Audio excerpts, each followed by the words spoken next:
중국인들의 각종 이슈에 대한 현지 반응과 그와 관련된 여러 상식을 함께 전해드리는 오카슈의 두 가지 이야기 시간입니다. 이번 시간에는 석유 관련 이야기를 소개해드리려고 합니다.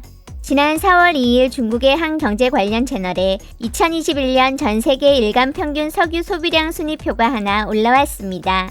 출처를 트레이딩 이코노믹스로 적어둔 중국어 표 하나와 짧은 몇 마디 설명으로 구성된 글이었는데 1위 미국 2천만 배럴부터 2위 중국 1350만 배럴, 인도, 일본, 사우디, 러시아, 브라질 순이었고 한국은 280만 배럴로 8위를 기록하고 있었습니다. 검색을 해보니 해당 표는 작년에 중국의 한 동영상 채널에 올라왔던 것을 캡처한 것으로 데이터 자체의 진위 여부를 확실히 할 만한 더 자세한 설명은 들어있지 않았는데 게시자는 이 표에서 한국이야말로 주목할 만한 포인트라며 한국의 원유 소비량이 의외로 많고 이미 독일을 넘어서 인당 평균으로 계산해보면 세계 최고 위치에 있다면서 글을 마쳤습니다. 더 자세한 내용은 들어있지 않았지만 최근 세계적인 유가 상승 분위기 때문인지 많은 중국인들이 한국 원유 소비량이 많은 이유에 대해서 자신의 분석을 남기며 관심을 표하고 있었습니다.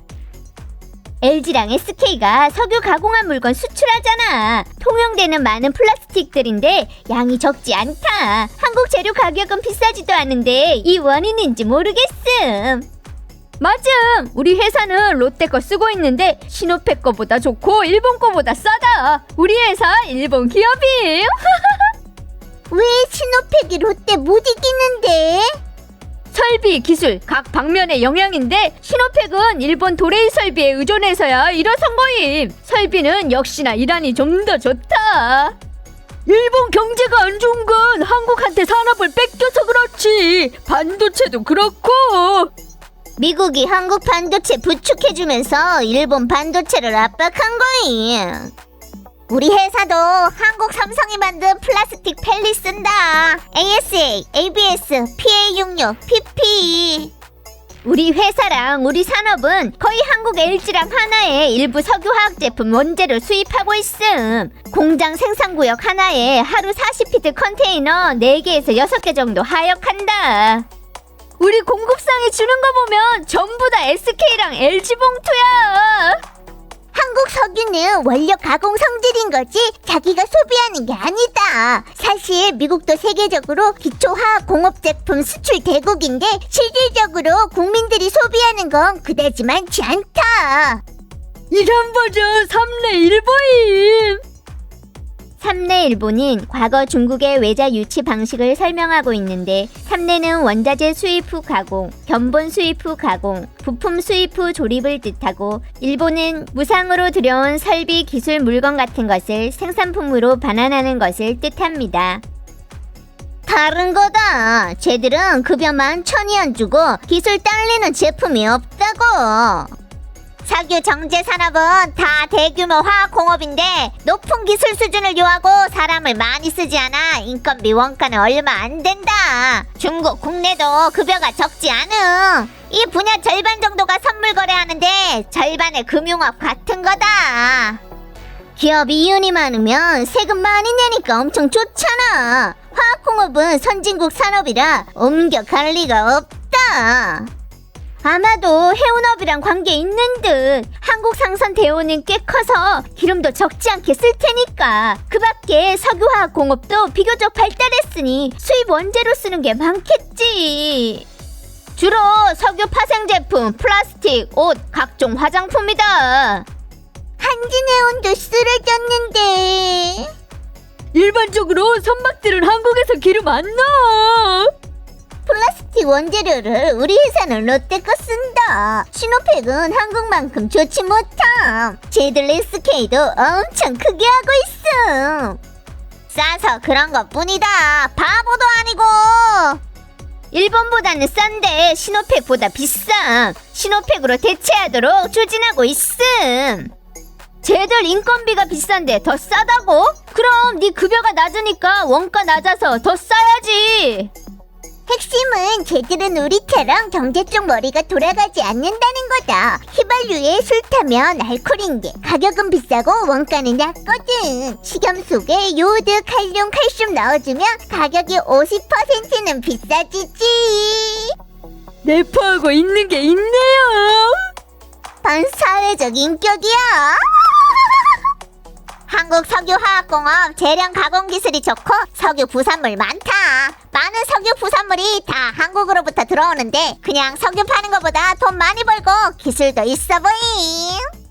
작디 작은 한국 몇 천만 인구가 오늘날 이런 성적을 낼 수 있는 건 확실히 엄청 대단한 거다. 기본적으로 각종 산업마다 한국 브랜드 경쟁력은 다 엄청 센데 중국은 진짜로 첨단 과학기술 분야에 더 많은 공을 들여야 함. 짝퉁 베껴 만드는 거에 의지하던 시대는 이미 지났다.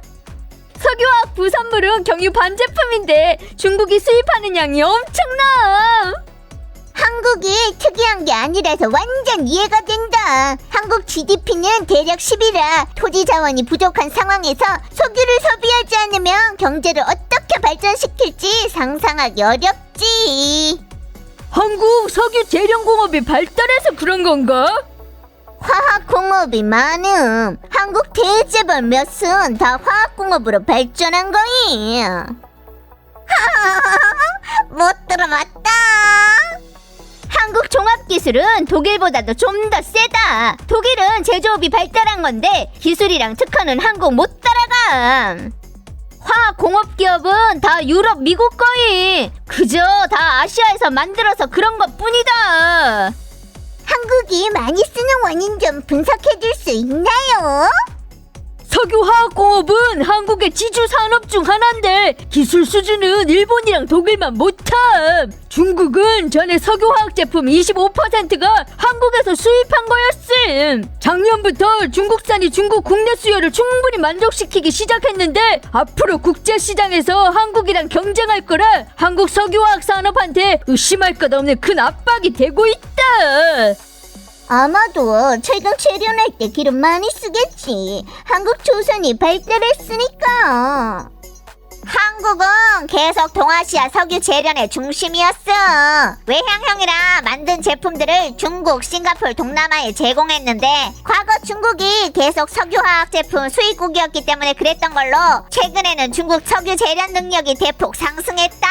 하지만 중국 중앙정부는 석유화학 오염 문제를 고려해서 계속 중국 석유화학 제품 수출을 장려하지 않았다. 그래서 한국에 기회가 생긴 거라고. 한국은 오염 겁 안 난대? 중국은 큰 고객으로서 가격 결정권을 가져야 한다. 미군이 한국에 주둔해 있어서 원유 소비에 미군 소비 부분을 포함하고 있는 건 아닐까? 한국 인당 평균은 중국 몇 배임. 미국, 일본 인당 평균도 다 중국 몇 배다. 에너지 절약하고 배출량 줄이려면 저 나라들은 인당 평균 소비 에너지를 70%는 낮춰야 함.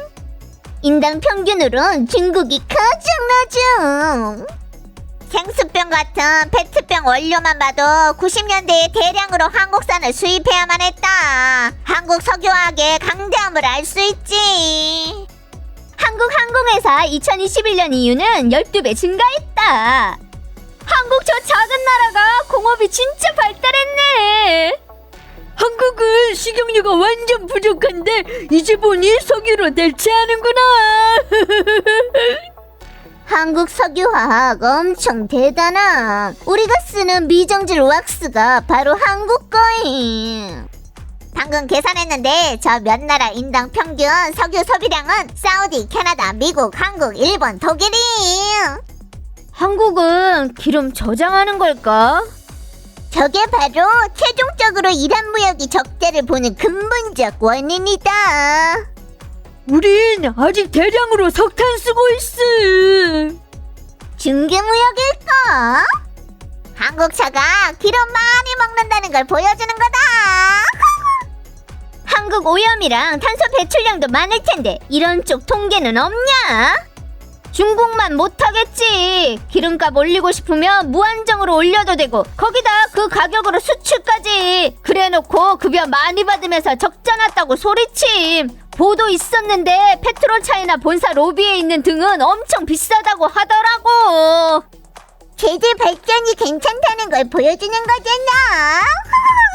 아니냐? 작디 작은 한국이 유럽연합 큰형님도 넘어섰구만. 대단해.